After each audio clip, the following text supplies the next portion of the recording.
बलात्कृत हुनु भनेको एउटा सामान्य गालामा झापड हान्नु जस्तै हो भनेर अभिव्यक्ति दिने हाम्रो माननीय सोभिता गौतमजीलाई तपाईँहरू के भन्न चाहनुहुन्छ? उहाँले आफ्नो सिट त सुनिश्चित गरिसक्नु भएको छ।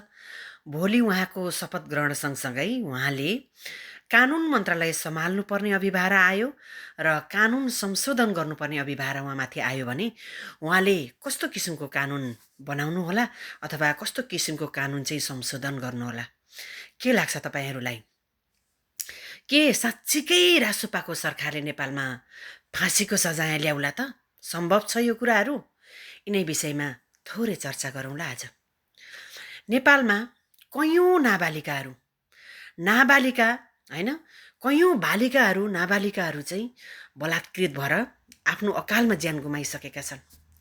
कैयौँ बालिकाहरूले हाम्रो समाज पुरुष प्रधान समाज 33% हाम्रो महिलाहरूलाई चाहिँ एउटा अधिकार दिएको छ। 50-50 पनि छैन।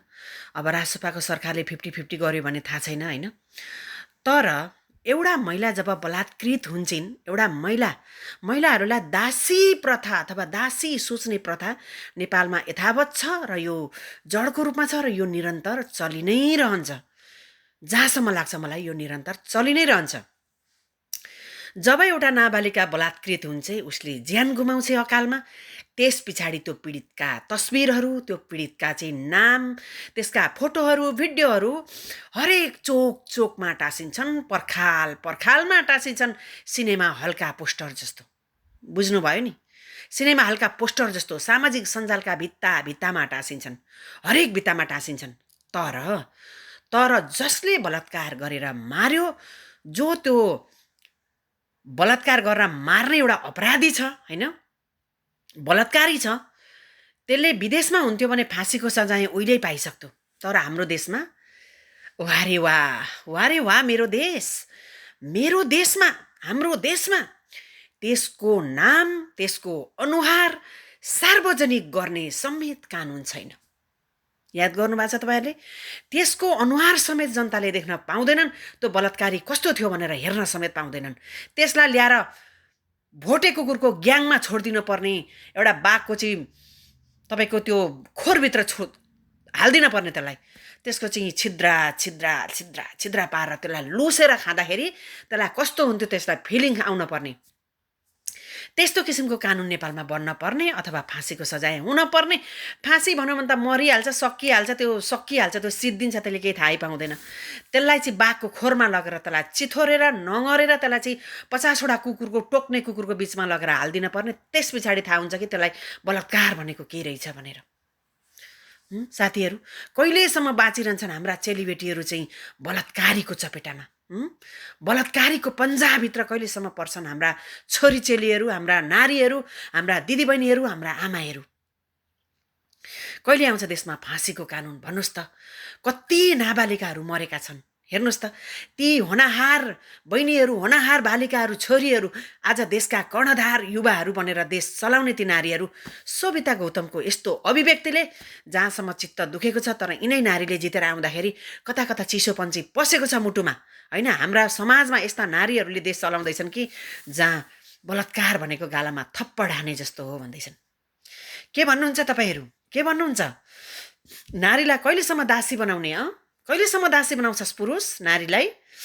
केही छैन। नारीबाट पीडित भयो भने छन्, होलान् एकाइ दुई चामलमा बिहा जस्तो कोही होलान्, तर धेरै जसो नारीहरू आज बलात्कृत भएका छन्।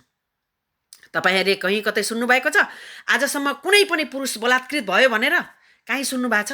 काहीँ पनि सुन्नु भएको छैन, काहीँ देख्नु भएको छैन। कुनै पनि पुरुष बलात्कृत भएर मरो अरे भनेर काहीँ पनि तपाईँहरूले देख्न पाउनुहुन्न, सुन्न नि पाउनुहुन्न। भनेपछि कतिसम्मको अन्याय छ हाम्रो देशमा भन्नुहोस् त। हामीले छोरीचेलीहरूलाई कसरी बचाउने? हाम्रा छोरीचेलीहरू पढ्नको लागि किताब बोकेर स्कुल जान नपाउने?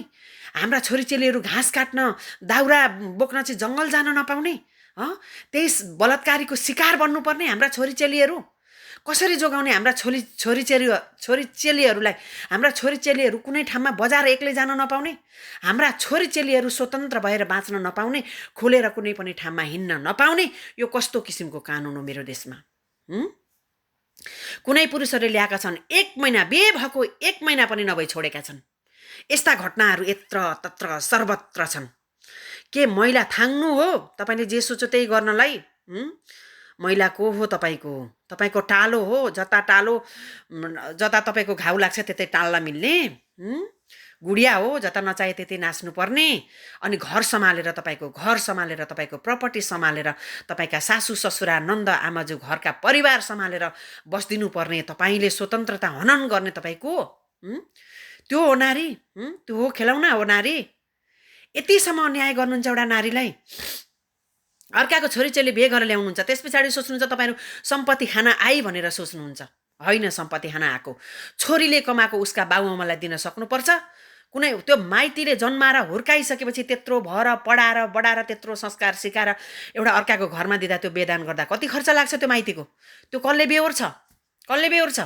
अनि लगेर अर्काको छोरीचेलीलाई थाङ्नु बनाउने, सडकमा छोड्ने, 1 महिना पनि नभइकन बिहे गरेको 1 महिना पनि नभइकन छोडिदिने तपाईँले? त्यो बलात्कार हो कि होइन? त्यो नारी बलात्कृत हो कि होइन? यतिसम्म अपराध गर्छस् पुरुष? थु तेरो जुनी। त्यही नारीबाट जन्मेको होइनस्? तेरो आमालाई बलात्कार गर्नु र त्यो एउटा नारीलाई बलात्कार गर्नुमा केही फरक छैन नि? उही हो नि नारी त।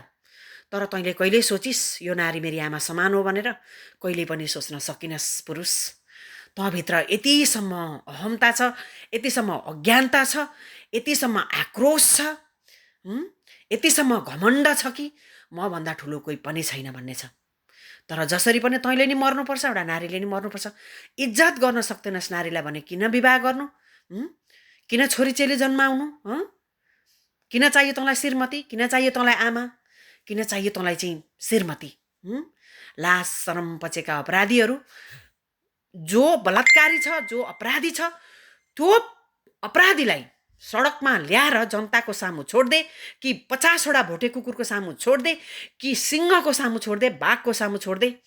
होइन भने हाम्रा बलात्कृत छोरीहरू यसरी नै अन्यायमा परिरहनेछन्, यसरी नै मरिरहनेछन्।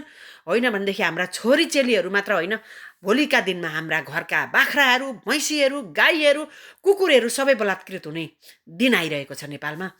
म यो ठोक्क गरेर भन्दैछु आज। के सोच्नुहुन्छ तपाईँहरू? कुनै पनि अपराधीले यसरी खुलेआम हिँड्न नपाओस्, एउटा अपराध गर्न नपाओस्। एउटा अपराधीलाई कठघरामा ल्याउने एउटा कानुन बनोस्, यस्तो मजबुत कानुन बनोस् कि त्यो बलात्कारीले फेरि दोस्रो पटक कुनै पनि बलात्कार गर्ने मानसिकता भएको व्यक्तिले फेरि पनि दोस्रो पटक फर्केर हेर्नु नपरोस् कि म अब बलात्कार गर्छु कसैलाई भनेर त्यसले सोच्न पनि नसकोस्। त्यो किसिमको कानुन नेपालमा जन्मिनुपर्छ, त्यो किसिमको कानुन निर्माण हुनुपर्छ र देश र जनता सुखी भएर रहनुपर्छ र देश सधैँ हाँस्नुपर्छ, विश्वमा नमुनाको रूपमा चिनिनुपर्छ। जय नेपाल, जय होस्।